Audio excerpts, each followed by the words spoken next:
Hello friends. तो कैसे हैं? बढ़िया सब। तो हम लोग क्या पढ़ रहे थे? इलेक्ट्रोस्टैटिक्स पढ़ रहे थे। तो इलेक्ट्रोस्टैटिक्स में पहला इंपॉर्टेंट हमने टॉपिक कंप्लीट कर दिया। क्या पढ़ा था हमने? Electric field. ठीक है। तो इलेक्ट्रिक फील्ड हमने फाइंड किया, फिर इलेक्ट्रिक फील्ड के डिफरेंट डिफरेंट एप्लीकेशन पे फाइंड किया था मैंने। इलेक्ट्रिक फील्ड कैसे कैसे फाइंड की जाती है, डिफरेंट डिफरेंट एप्लीकेशन, जैसे कि आपका रिंग पे फाइंड किया था, डिस्क पे फाइंड किया था, हेमिस्फीयर पे फाइंड किया था, कोन पे फाइंड किया था, सिलेंडर पे। तो इसी तरह हमने डिफरेंट डिफरेंट पे इलेक्ट्रिक फील्ड फाइंड कर लिया। तो जितना मुझे इलेक्ट्रिक फील्ड पढ़ना था मैंने सफिशिएंट पढ़ लिया। ठीक है। तो जो कि काफी इंपॉर्टेंट है आपके board exam, IIT medical preparation के लिए। ठीक है। तो अब हम स्टार्ट करने जा रहे हैं इलेक्ट्रोस्टैटिक का ही अलग सा टॉपिक, डिफरेंट टॉपिक, जो कि काफी इंपॉर्टेंट है। वो भी टॉपिक इलेक्ट्रोफील्ड जैसा ही इंपॉर्टेंट है। वो क्या है? Electric potential. ठीक है। तो इलेक्ट्रिक पोटेंशियल हम स्टार्ट करने जा रहे हैं। तो इलेक्ट्रिक पोटेंशियल मैंने जैसे इलेक्ट्रिक फील्ड को किसी से कंपेयर करके बताया था। क्या किया था? कूलम्ब फोर्स को मैंने ग्रेविटेशनल फोर्स से कंपेयर किया था। इसी तरह मैं क्या करता हूं, इलेक्ट्रिक जो पोटेंशियल है उसको भी मैं किसी से कंपेयर करता हूं। तो आपने 11th क्लास में पोटेंशियल एनर्जी के बारे में पढ़ा था। ठीक है। तो पोटेंशियल क्या होता है? सबसे पहली बात है कि पोटेंशियल क्या होता है। सबसे बड़ी इंपॉर्टेंट चीज है पोटेंशियल क्या होता है। ये क्या होता है? Capability to do the work. कोई भी काम करने की क्षमता को हम क्या कहते हैं? पोटेंशियल कहते हैं। पोटेंशियल करते हैं, क्या कहते हैं? Capability, capability to do work. ठीक है। अब हम पढ़ते हैं पोटेंशियल एनर्जी। पोटेंशियल एनर्जी के बारे में इसको देखते जाना, मैं कैसे पोटेंशियल एनर्जी के थ्रू मैं कैसे इलेक्ट्रिक पोटेंशियल में एंटर कर रहा हूं। ठीक है। तो पोटेंशियल एनर्जी में हमने पढ़ा था कि कोई भी आपका मास था, कोई भी आपका मास था, ठीक है, कोई भी मास था, इसको ऊपर ले गए हम। ठीक है। इसको ऊपर ले गए, यहां पे ले गए, मास m तक ले गए। ठीक है। तो यहां पे आपका एक ग्रेविटी लगता था, ग्रेविटी लगता था। मैंने क्या किया? मूव किया ऊपर की तरफ, तो नीचे क्या है? ग्रेविटी लगता था। मान लीजिए कि मैंने इसको h हाइट तक ले गया। ठीक है। तो इस बॉडी को मूव करने में कितना वर्क लग रहा है, मतलब कैपेबिलिटी ऑफ डूइंग वर्क, मतलब कितना वर्क लग रहा है इस मास को ले जाने में, उसको मैंने क्या कहा? Potential energy. तो पोटेंशियल एनर्जी मैंने कितना कैलकुलेट किया था? mgh कैलकुलेट किया था। h क्या है? हाइट, जिस हाइट तक ले गए, और मास क्या है? ये। ठीक है। अगर हम मास को फिर से नीचे लाते हैं तो क्या एनर्जी कंजर्व होता है? आपने कंजर्वेशन ऑफ एनर्जी पढ़ा था। तो जब मास को हम नीचे लेते हैं तो एनर्जी कंजर्व होता है, होता है कंजर्व। जैसे कि हम दिखा देते हैं, मतलब आपने प्रूव किया है कि मास कंजर्व होता है, तो उसी तरह मैं प्रूव करता हूं। मान लेते हैं कि मास आपका यहां पे आया। ठीक है। पहले मास को मैं नीचे ला रहा हूं, तो ये मान लेता y1 डिस्टेंस है। क्या डिस्टेंस माना? y1। और फिर मैंने माना कि इसको y2 डिस्टेंस। ठीक है। मैं इसको धीरे धीरे नीचे ला रहा हूं, तो पहले मैंने माना इनिशियल पोजीशन कितना? y1, और फाइनल पोजीशन क्या माना? y2। तो मेरा इनिशियल u1 कितना होगा? m, पोटेंशियल एनर्जी को क्या से करते थे? u से डिनोट करते थे। तो क्या हो जाएगा? mg y1 initial. और फाइनल मेरा क्या हो जाएगा? फाइनल क्या हो जाएगा? mg y2। ठीक है। तो वर्क मेरा कितना निकल रहा है? वर्क मेरा कितना निकल रहा है? वर्क मतलब क्या? वर्क कितना हो रहा है मेरा? वर्क मेरा कितना हो रहा है? u1 minus u2। यहां से यहां तक मूव करने का, उसी को तो वर्क कर रहे हैं। इतना से इतना मूव कर रहे हैं, मतलब इतने वर्क हम कर रहे हैं y1 से y2 की तरफ। तो कितना हो रहा है? u1 minus u2। ये आपने पढ़ा था कंजर्वेशन ऑफ एनर्जी, जब 11th में पढ़ा होगा तो पढ़ा होगा आपने। तो वर्क को अगर मैं ऐसे लिख दूं, negative of u2 minus u1, कोई दिक्कत? नहीं है, मैंने माइनस लाया। और ये नेगेटिव आपको शो कर रहा है कि जैसे जैसे हम नीचे आ रहे हैं, जैसे जैसे हम नीचे आ रहे हैं, इसका क्या हो रहा है, पोटेंशियल एनर्जी क्या हो रहा है, कम होते जा रहा है, कम होते जा रहा है।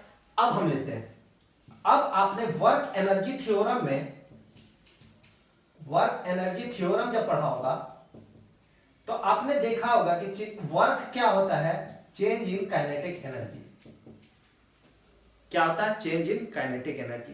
तो अगर हम लिखें वर्क यहां पे है, तो अगर चेंज इन काइनेटिक एनर्जी को हम लिख दें -u2 बाई u1, ये लिखा, लिख सकते हैं ना, वर्क तो ये हो गया। तो वर्क एनर्जी थ्योरम से जो वर्क होता है वो किसके इक्वल होता है, चेंज इन काइनेटिक एनर्जी। और चेंज इन काइनेटिक एनर्जी क्या होता है, के फाइनल माइनस के इनिशियल। तो क्या होगा, -u2 -u1, ठीक है। फाइनल काइनेटिक एनर्जी क्या है, y2 पे है, और इनिशियल किस पे है, y1 पे है। तो अगर हम यहां पे लिखें K final minus K initial is equal to -u2 plus u1, ठीक है। तो K final plus u2 is equal to u1 plus K initial. तो ये आप देखो, आप यहां से देख रहे हो कि sum of the kinetic energy and potential energy of final position is equal to sum of kinetic energy and potential energy of the initial position is equal. This means that energy are conserved. मतलब क्या हो रहा है, initial total energy और final total energy क्या हो रहा है, इक्वल हो रहा है। तो इक्वल होने का मतलब क्या हो रहा है, एनर्जी कंजर्व हो जा रहा है, एनर्जी इज कंजर्व। ठीक है, यहां तक आप समझ गए कि एनर्जी जब बॉडी को नीचे ला रहे हैं तो क्या हो रहा है, एनर्जी आपका कंजर्व हो जा रहा है। ठीक है, इसी को हम मैच कराते हैं, इसी को हम मैच कराते हैं, यहां पे लाते हैं। आपको समझ गए एनर्जी कंजर्व। तो हमने क्या कहा था, हमने 11th में पढ़ा था, किसी भी मास को ऊपर नीचे ले जाते थे, मास को मूवमेंट कराते थे। लेकिन यहां पे हम जब इलेक्ट्रिक पोटेंशियल पढ़ेंगे, इलेक्ट्रिक पोटेंशियल पढ़ेंगे, तो इसमें हम किसका मूवमेंट कराएंगे, चार्ज का मूवमेंट कराएंगे, चार्ज का मूवमेंट कराएंगे। बाकी और अगर चार्ज का हम मूवमेंट कराएं तो उसमें हमेशा याद रखना, जैसे इसमें एनर्जी कंजर्व हो रहा है, जैसे इसमें एनर्जी कंजर्व हो रहा है, उसी तरह आप जब चार्ज का मूवमेंट कराएंगे तो उसमें भी, इसमें भी क्या होगा, एनर्जी कंजर्व होगा।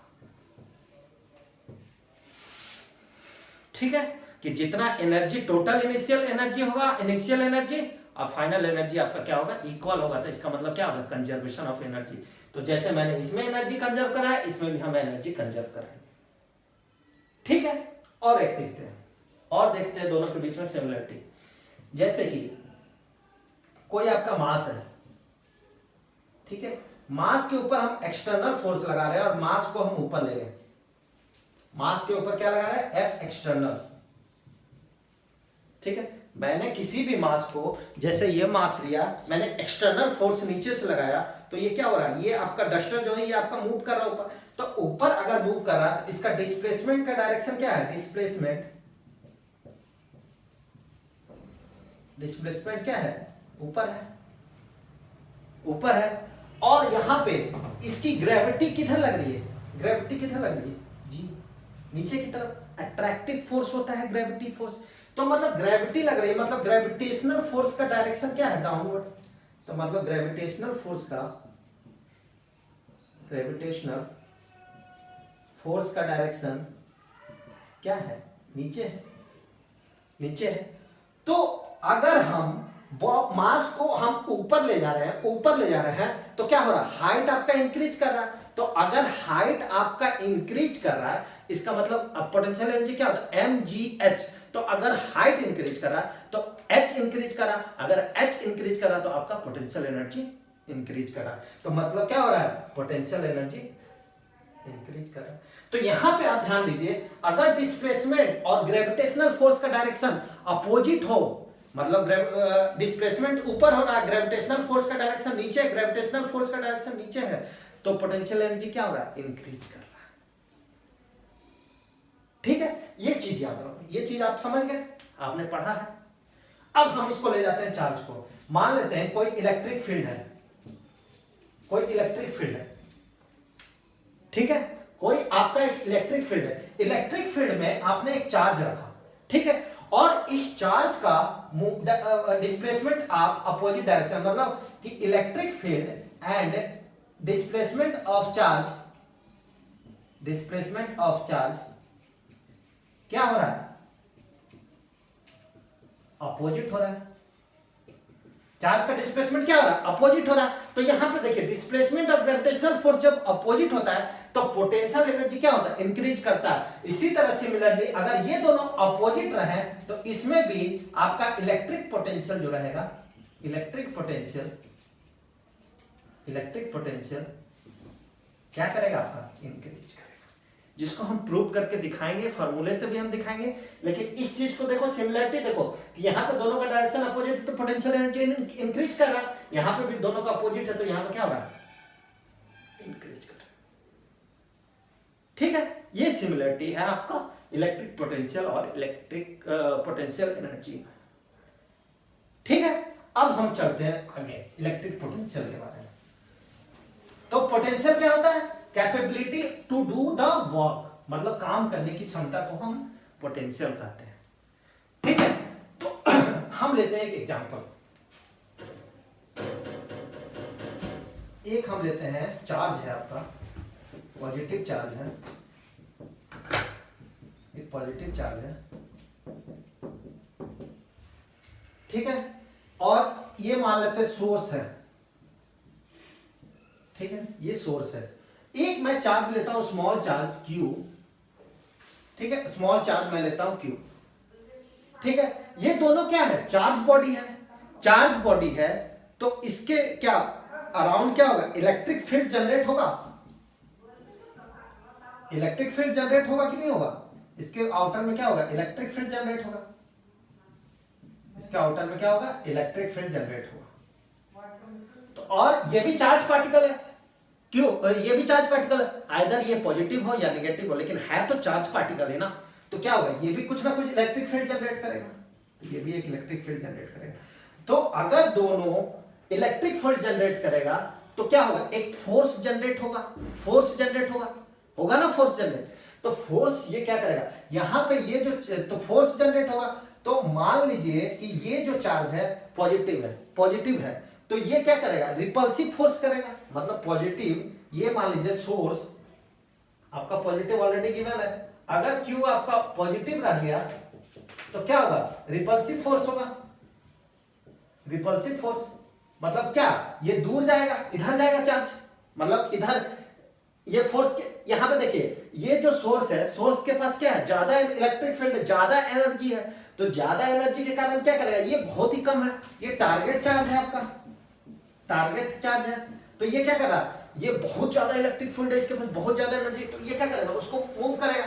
तो यहाँ पे Q मान लेता है कि पॉजिटिव है, तो ये क्या करेगा, इसको इधर बाहर की तरफ मूव करेगा, बाहर की तरफ मूव करेगा, तो ये क्या कर रहा है, अगर इसको मूव कर रहा है, कुछ फोर्स से मूव कर रहा है, और ये कुछ डिस्प्लेसमेंट हो रहा है, तो क्या फोर्स इनटू डिस्प्लेसमेंट क्या हो रहा है, वर्क हो रहा है, तो वर्क अगर हो रहा है, फोर्स या क्या हो रहा है, डिस्प्लेसमेंट हो रहा है S, तो अगर फोर्स हो रहा है, फोर्स लगाने पे कुछ डिस्प्लेसमेंट हो रहा है, तो मतलब क्या कर रहा है, वो चार्ज क्या कर रहा है, वर्क कर रहा है, तो वही capability of doing work is the electric potential.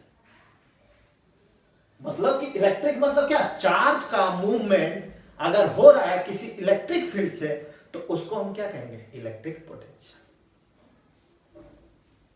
ठीक है, अगर मान लेते हैं ये आपका Q अगर निगेटिव रहा तो क्या होगा, अट्रैक्टिव फोर्स होगा, तो ये क्या करेगा, इस वाले सोर्स वाले को क्या करेगा, इधर मूव करेगा, तो भी तो कुछ डिस्प्लेसमेंट हो रहा, तो भी तो कुछ डिस्प्लेसमेंट होगा, तो वो डिस्प्लेसमेंट क्या कहेंगे, वो भी डिस्प्लेसमेंट होगा, अट्रैक्टिव फोर्स होगा, तो अट्रैक्टिव फोर्स होगा, तो वो भी कुछ ना कुछ डिस्प्लेसमेंट करेगा, तो डिस्प्लेसमेंट अगर करेगा और कुछ फोर्स लग रहा है किसके कारण, इलेक्ट्रिक फील्ड के कारण, तो वो वर्क कर रहा है, अगर वर्क कर रहा है तो उसमें क्या है, इलेक्ट्रिक पोटेंशियल। ठीक है, तो इसके बाद साइंटिस्ट ने ये देखा कि ये जब कर रहा है, ये जब अट्रैक्ट कर रहा है या तो रिपल्सन कर रहा है, ये डिस्प्लेसमेंट हो रहा है, तो फोर्स इनटू डिस्प्लेसमेंट वर्क कर रहा है, तो इसमें जो इलेक्ट्रिक पोटेंशियल होता है उसने एक इक्वेशन दिया जो कि आपको वर्क एनर्जी थ्योरम्स के इक्वेशन से आप डिराइव कर सकते हो, लेकिन ज्यादा इंपॉर्टेंट नहीं है, आप बस इक्वेशन याद रखो कि इक्वेशन उन्होंने दिया कि वीपी मतलब पोटेंशियल एनर्जी, इलेक्ट्रिक पोटेंशियल को वी लिखेंगे वीपी, ठीक है। तो वीपी इज इक्वल टू उन्होंने बताया इंफिनिटी टू पॉइंट पी, कि इसका डिस्प्लेसमेंट किसी इंफिनिटी से लेकर किसी पॉइंट पी तक डिस्प्लेसमेंट होता है, और d W of work done due to electric field upon q, ठीक है। तो उन्होंने इलेक्ट्रिक पोटेंशियल का इक्वेशन दिया ये, ठीक है। तो उन्होंने इक्वेशन दिया क्या कि ये जो वर्क कर रहा है किसके कारण कर रहा है, इलेक्ट्रिक फील्ड के कारण, अपॉन क्यू चार्ज इस पे लगा रहा है, इस पे लगा रहा है, ये स्मॉलर टारगेट चार्ज पे लगा रहा है, तो ये अपॉन ये क्या होता था आपका, इलेक्ट्रिक पोटेंशियल होता था, ठीक है। उन्होंने ये वर्क दिया, ठीक है। अब हम देखते हैं, आपको पता है electric field is equal to F by Q.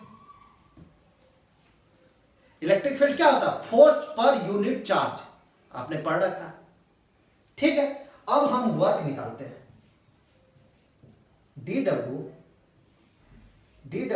क्या होगा, एफ इंटू डी, मान लेते हैं ये आर डिस्टेंस डिस्प्लेसमेंट हुआ, आर डिस्प्लेसमेंट हुआ तो डी आर डैश,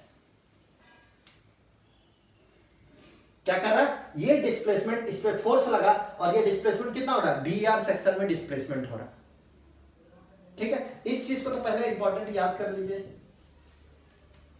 ठीक है।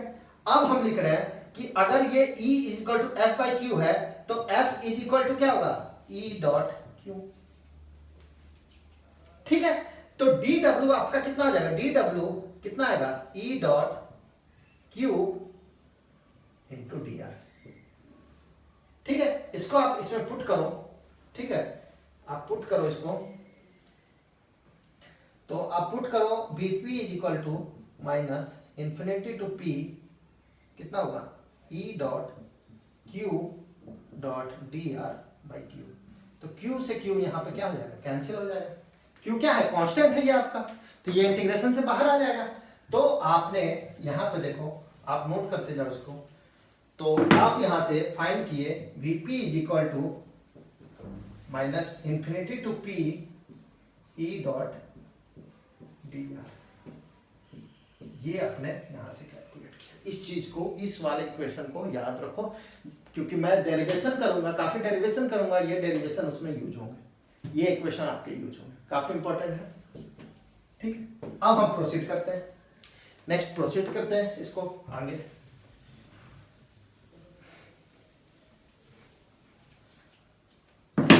ठीक है। तो Vp is equal to E dot D r, अगर मैं इंटीग्रेशन हटाऊंगा तो इधर मैं क्या करूंगा, dVp डिफरेंशिएट करूंगा, बोथ साइड अगर डिफरेंशिएट करता हूं तो ये इंटीग्रेशन हट जाएगा आपका, तो कितना हो जाएगा, माइनस ई डॉट डी आर वेक्टर, ठीक है। dVp मतलब कि change in electric potential energy, ठीक है। dVp का मतलब क्या होता है, dVp का मतलब change in electric potential energy, ठीक है। और ये आपका क्या है, डॉट प्रोडक्ट है, ये क्या है, डॉट प्रोडक्ट, डॉट प्रोडक्ट है। तो अगर हम dVp लिखेंगे, अगर डॉट को हटाएंगे तो E dr cos थीटा होता है, cos थीटा होता है। तो cos theta, theta is the angle between E and dr, मतलब इलेक्ट्रिक फील्ड और डिस्प्लेसमेंट ऑफ ए चार्ज का जो एंगल होगा दोनों के बीच में, उसको क्या कहेंगे, थीटा, ठीक है। अगर हम मान लेते हैं let theta is equal to 90 degree, theta मैंने ले लिया 90, कि मतलब कि ये अगर इलेक्ट्रिक फील्ड है, अगर चार्ज आपका ऐसे मूव कर रहा था, तो चार्ज आपका कैसे ऐसे मूव कर रहा है, इलेक्ट्रिक फील्ड का डायरेक्शन ये है, ये कितना है 90 डिग्री, तो यहां पे पुट करो cos 90 कितना होता है, cos 90 कितना होता है, 0 होता है, तो dVp इज इक्वल टू 0। तो मतलब क्या, change in electric field change in electric potential क्या है, जीरो है।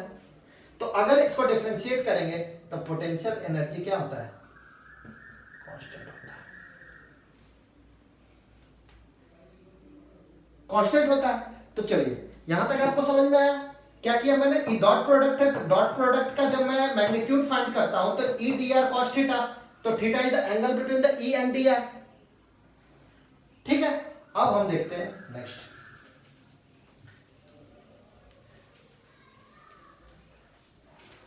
ठीक है, अब मैंने यहां पे निकाला वीपी कांस्टेंट कब,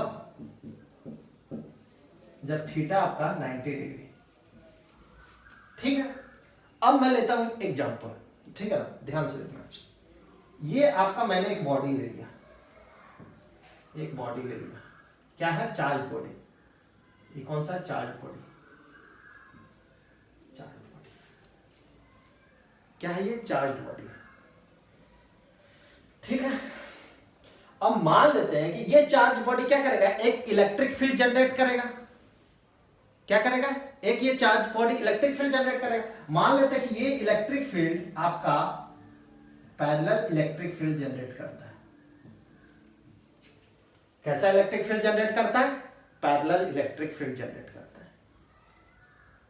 ठीक है, तो मान लेते हैं कि एक पार्टिकल आपका है यहां पे, वो क्या करता है, इधर मूव करता है। ये पार्टिकल मान लेते हैं Q1, Q2, Q3 मान लेते हैं पार्टिकल है आपका, ये इधर नीचे की तरफ मूव कर रहा है। ये मान लेते हैं कि V1, V2, VP1, VP2, VP3 और ये VP2। ठीक है, और एक और मैंने यहाँ पे पार्टिकल मूव कराया, इसका भी मैंने VP5, VP6, VP7, VP8। ठीक है, मैंने दो ले लिया। ठीक है, अब मैं क्या कर रहा हूं, यहां पे पार्टिकल आपका इस डायरेक्शन में मूव करा रहा हूं, इलेक्ट्रिक फील्ड इस डायरेक्शन में, ये इलेक्ट्रिक फील्ड हो गया। ठीक है, अब मैं इसको दो प्रोसेस में बताऊंगा। ठीक है, अब ये मान लेता हूं कि ये डिस्टेंस आपका कितना ए है, ये भी डिस्टेंस कितना है, ए है, ये भी डिस्टेंस आपका ए है, और ये डिस्टेंस मैं मान लेता हूं बी है। ठीक है, ठीक है, तो पहला मैंने देखा कि अगर theta is 90 degree, it means r d are vector and E vector is at 90 degree. तो यहां पे आप देखिए, यहां पे जो पार्टिकल है, जो चार्ज है आपका, वो कैसे ऐसे मूव कर रहा है, चार्ज आपका कैसे मूव कर, नीचे की तरफ मूव कर रहा है, और इलेक्ट्रिक फील्ड का डायरेक्शन ये है, तो ये आपका क्या है, 90 डिग्री पे है। तो 90 डिग्री पे है, तो इसका मतलब पोटेंशियल क्या होगा, कांस्टेंट होगा। कांस्टेंट होगा, इसका मतलब क्या, Vp1 is equal to Vp2 is equal to Vp3 is equal to Vp4। कोई दिक्कत? इसको एक और तरीके से बताता हूं कि Vp1 Vp4 कैसे इक्वल हो। ये डिस्टेंस मैंने माना ए माना, और एक ही बॉडी से मेरा इलेक्ट्रिक फील्ड जनरेट हो रहा, तो मतलब इलेक्ट्रिक फील्ड क्या है, कांस्टेंट है, और ए भी कांस्टेंट है। तो अगर dr डिस्टेंस और आपका इलेक्ट्रिक फील्ड दोनों अगर कांस्टेंट है, तो भी आपका क्या होगा, कांस्टेंट होगा, कांस्टेंट होगा। सिमिलर, ठीक है, तो दो प्रोसेस से मैंने बताया कि एक तो मतलब थीटा क्या है, 90 डिग्री, मतलब पार्टिकल क्या परपेंडिकुलर मूव कर रहा है इलेक्ट्रिक फील्ड से, तो क्या होगा, कांस्टेंट होगा। ये चीज को आप नोट कर लो, ये आपका आईआईटी में क्वेश्चन पूछ रखा है। क्या लिखोगे, if electric field is parallel, if electric field is parallel, then if electric field is parallel and if charge will move perpendicular to the electric field, then potential energy, electric potential energy will be constant at each and every point of electric field। ठीक है, क्या होगा, आपका electric field हर point पे, यहाँ पे electric field पे हर point पे इलेक्ट्रिक पोटेंशियल क्या होगा, कांस्टेंट होगा। इस पॉइंट को आप नोट कर लें, क्योंकि ये क्वेश्चन में आया है कि अगर क्वेश्चन दे देता है कि ये पार्टिकल आपका पार्टिकल चार्ज को परपेंडिकुलर मूव करा दिया इलेक्ट्रिक फील्ड से, तो उसका पूछ दिया कि पोटेंशियल क्या होगा, पोटेंशियल आपका कांस्टेंट हो जाएगा। ठीक है, यहां तक आप समझ गए। ठीक है, अब हम चलते हैं, स्टेप बाय स्टेप चलेंगे हम। ठीक है, यहां तक आप समझ गए। अब मैंने एक चीज और बताया था आपको, ध्यान से याद रखो। मैंने एक और चीज आपको बताया था, मैंने जब पोटेंशियल एनर्जी और उसमें बताया था कि अगर डिस्प्लेसमेंट और ग्रेविटेशनल लाइन का डायरेक्शन क्या है, अपोजिट है, तो पोटेंशियल एनर्जी क्या होता था, इंक्रीज करता था। ये मैंने देखा था। और अगर x, अगर मानते हैं यहां पे q का डिस्प्लेसमेंट और आपका इलेक्ट्रिक फील्ड का डायरेक्शन अपोजिट रहता है, तो सेम आपका इलेक्ट्रिक पोटेंशियल क्या करेगा, इंक्रीज करेगा। इसको मैं प्रूव करता हूं एक और तरीके से। ठीक है, मान लेते हैं कि एक इलेक्ट्रिक फील्ड है,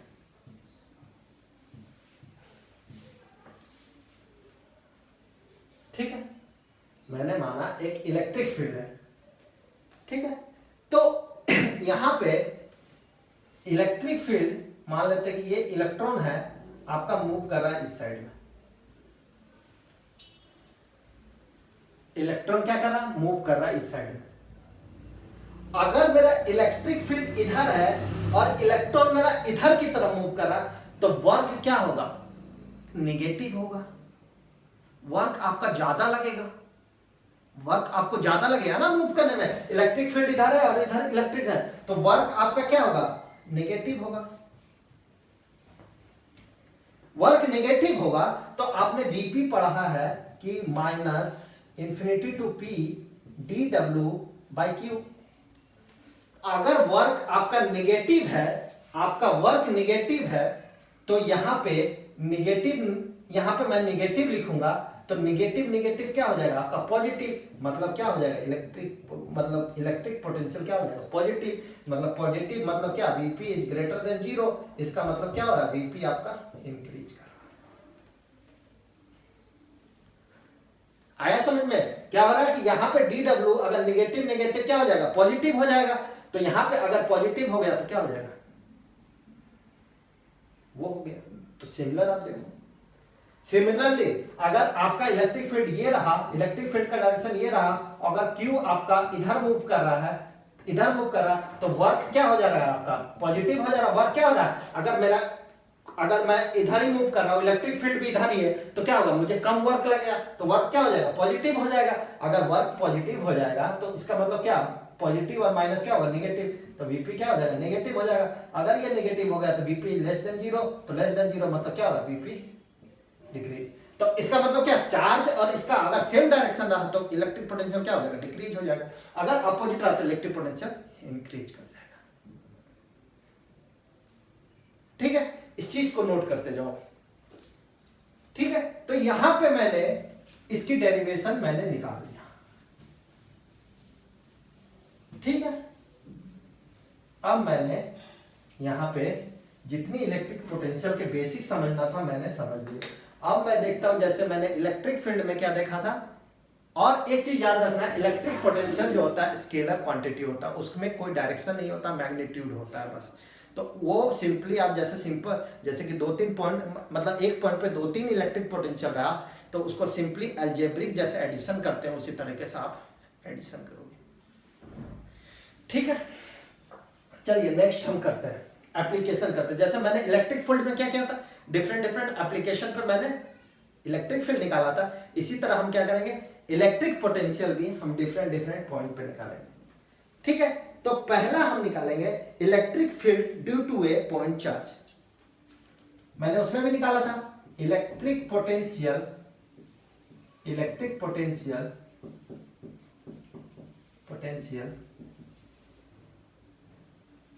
due to a point charge.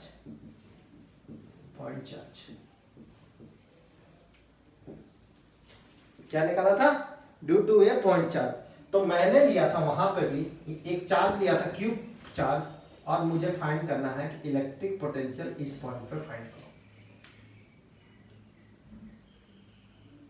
ठीक है, तो क्या कर रहा है, ये इलेक्ट्रिक फील्ड जनरेट कर रहा, तो ये क्या कर रहा है, कुछ ना कुछ डिस्प्लेसमेंट कर रहा है, तो इसके कारण क्या हो रहा है, इलेक्ट्रिक पोटेंशियल आ रहा।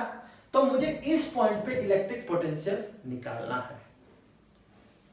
ठीक है, तो ये डिस्टेंस हम मान लेते हैं r।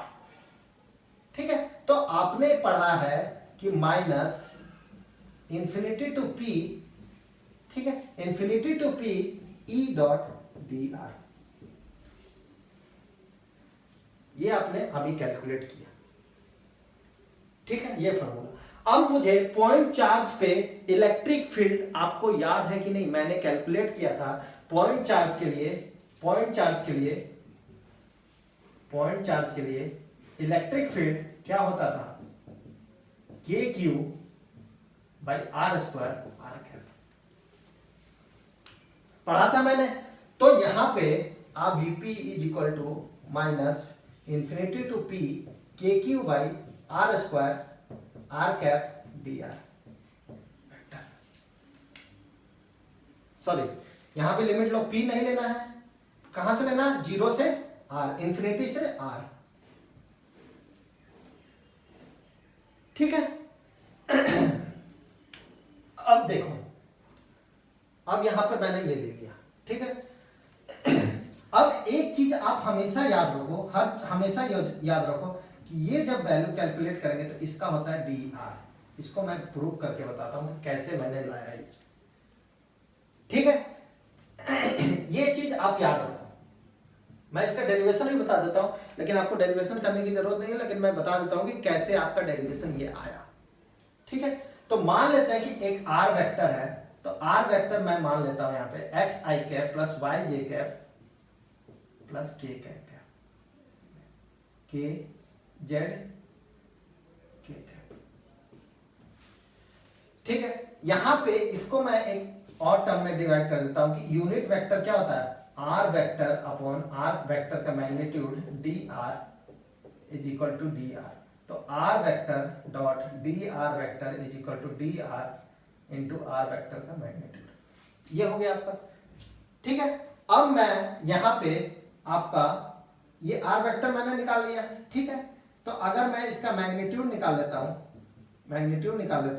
तो कितना हो जाएगा, x squared plus y squared. ठीक है, आर वेक्टर का मैग्नीट्यूड मैं निकालता हूं। ठीक है, तो ये कितना हो जाएगा, y squared plus z squared. ठीक है, तो ये मेरा हो गया। अब मुझे डी आर वेक्टर निकालना है, डी आर वेक्टर, तो क्या हो जाएगा, d x i cap plus d y j cap plus d Z. ठीक है, मैंने आर वेक्टर यहां से फाइंड कर लिया। ठीक है, आर वेक्टर फाइंड कर लिया, डी आर वेक्टर मैंने फाइंड कर लिया। अब मुझे क्या फाइंड करना है, डी आर का मैग्नीट्यूड, डी आर का मैग्नीट्यूड। ठीक है, तो ये क्या है, इसका मैग्नीट्यूड है, तो डी आर वेक्टर का magnitude is equal to D R ही होता है। ठीक है, तो अगर हम इसको लिखते हैं तो कितना हो जाएगा, d x squared plus d y squared plus d z squared. ठीक है, तो ठीक है, तो अगर हम, सॉरी ये नहीं, ये आपका ये हो गया। ठीक है, अब मुझे इसकी मैग्नीट्यूड निकालनी है, तो इसकी मैग्नीट्यूड अगर हम निकालेंगे तो इसको हम डिफरेंशिएट करेंगे, तो 1/2 रूट डी आर,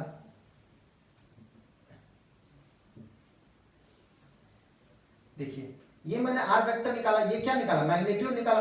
अब मैग्नीट्यूड का डिफरेंशिएशन करेंगे तो डी आर कितना हो जाएगा, अगर इसका मैं डिफरेंशिएट करूंगा तो पहले इंटीग्रेशन करूंगा तो 1/2 root x squared plus y squared plus z squared. ठीक है, और अगर अंदर वाले का करूंगा तो 2x dx plus 2y dy plus 2z dz। ये हो गया।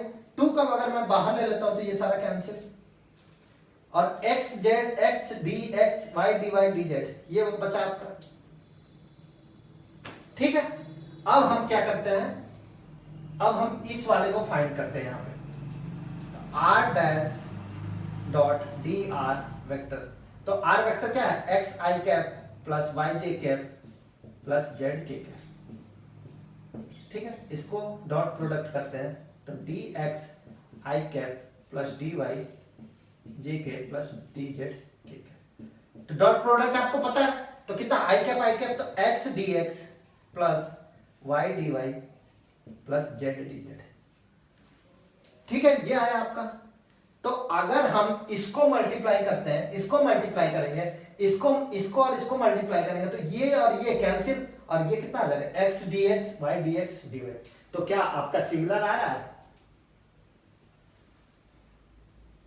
सिमिलर आ रहा है, दोनों क्या आ रहा है, सिमिलर आ रहा है। तो आर कैप को हम क्या लिख सकते हैं, इधर हम ले आएंगे, तो R cap dot D R vector is equal to D R आ रहा है, आया आपका।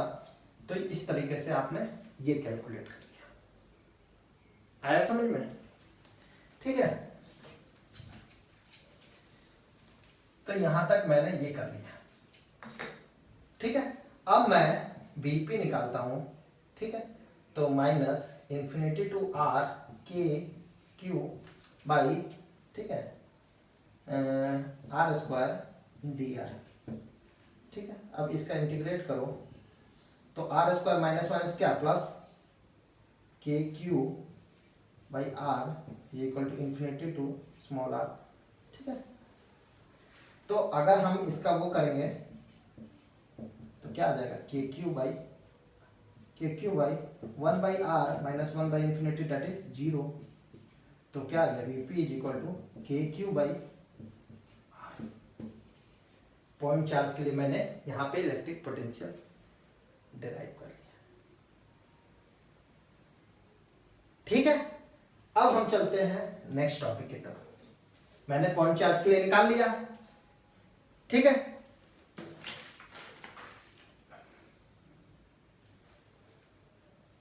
तो अब हम करते हैं electric potential.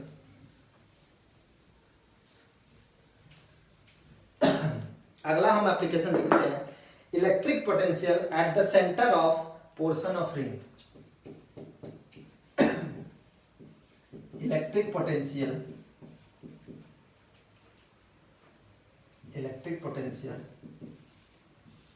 At the centre of portion of ring. जैसे मैंने वहां पे रिंग का डेरिवेशन किया था, तो पोर्शन ऑफ रिंग लिया था, तो इसी तरह मैं यहाँ पे एक पोर्शन ऑफ रिंग ले रहा हूं।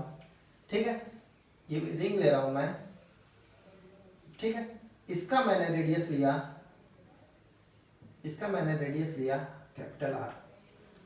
ठीक है, मैंने एक एलिमेंट लिया, ये थीटा है, मैंने एलिमेंट लिया। ठीक है, ये मान लेता हूं डी क्यू है। ठीक है, इस एलिमेंट पे चार्ज कितना है, डी क्यू है। ठीक है, तो आपको ये वाली मैंने क्या लिया, एक पॉइंट चार्ज लिया, एक मैंने एलिमेंट जो लिया, एलिमेंट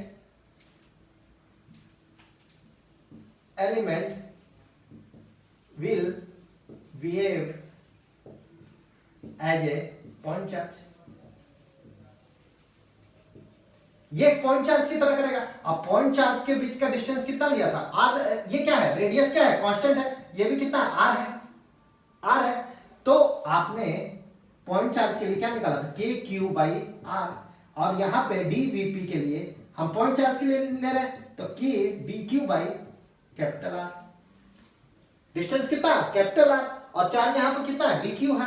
तो अगर हम इसको करूंगा के डी क्यू बाई आर, ठीक है, यहां से यहां किया, तो Vp इज इक्वल टू के, कांस्टेंट है, R आपका कांस्टेंट है, यहाँ पे dq आ गया। अब यहाँ पे चार्ज जो है यूनिफॉर्मली डिस्ट्रीब्यूटेड है।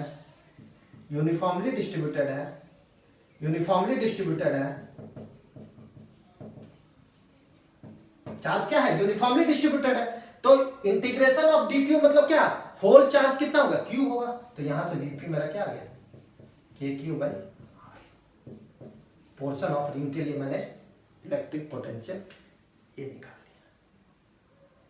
ठीक है, और एक मैं लास्ट टॉपिक और ले लेता हूं कि electric potential due to a charged, electric potential due to a ring का मैं ले लेता हूं।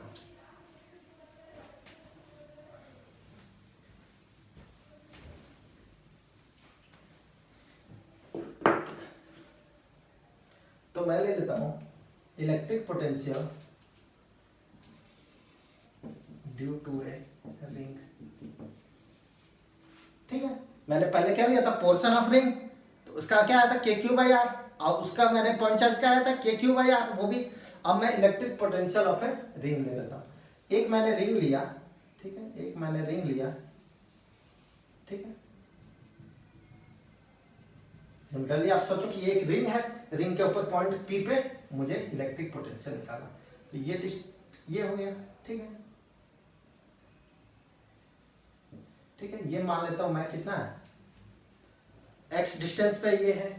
ठीक है, ये मेरा मान लेता हूं कि r डिस्टेंस पे है। कितना डिस्टेंस पे है r।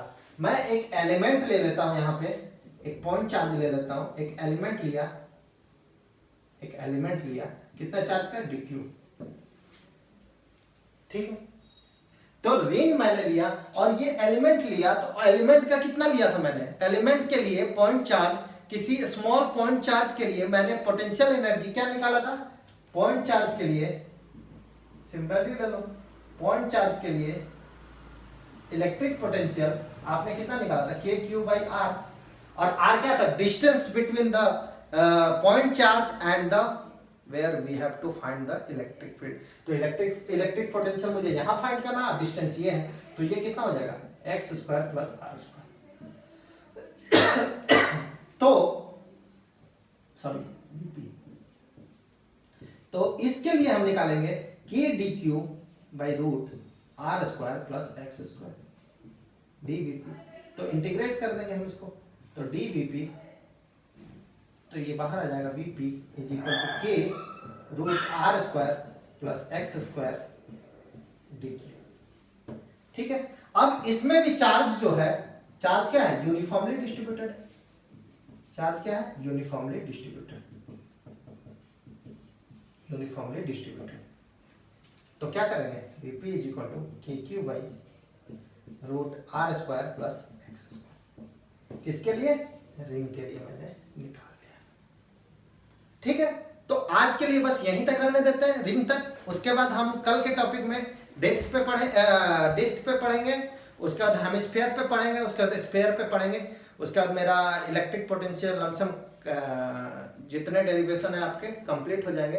तो ये आपके देखिए बस सिंपल है, इलेक्ट्रिक पोटेंशियल ज़्यादा सिंपल है, लेकिन आपको प्रोसेस याद रखना है किसकी, इलेक्ट्रिक फील्ड की, कि मैंने डिस्क में ये किया था, मैंने स्फीयर में ये किया था। तो अगर वो प्रोसेस आपको याद रहेगा तो आप इलेक्ट्रिक पोटेंशियल की डेरिवेशन जितनी भी है आप इजीली उसको सॉल्व कर लीजिएगा।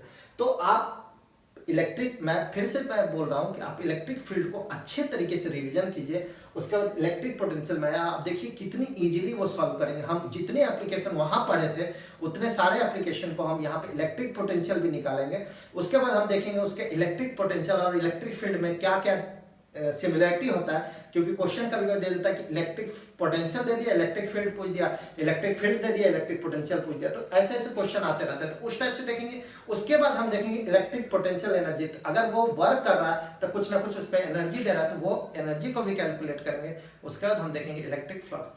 तब तक के लिए आप उसको इलेक्ट्रिक फील्ड को अच्छे तरीके से रिवीजन कीजिए। अगर इस चीज में अभी तक किसी को भी कोई डाउट हो तो आप व्हाट्सएप कीजिए, हमारे चैनल को सब्सक्राइब कीजिए, कमेंट कीजिए। जल्द से जल्द मिलेंगे, इसके लिए थैंक यू।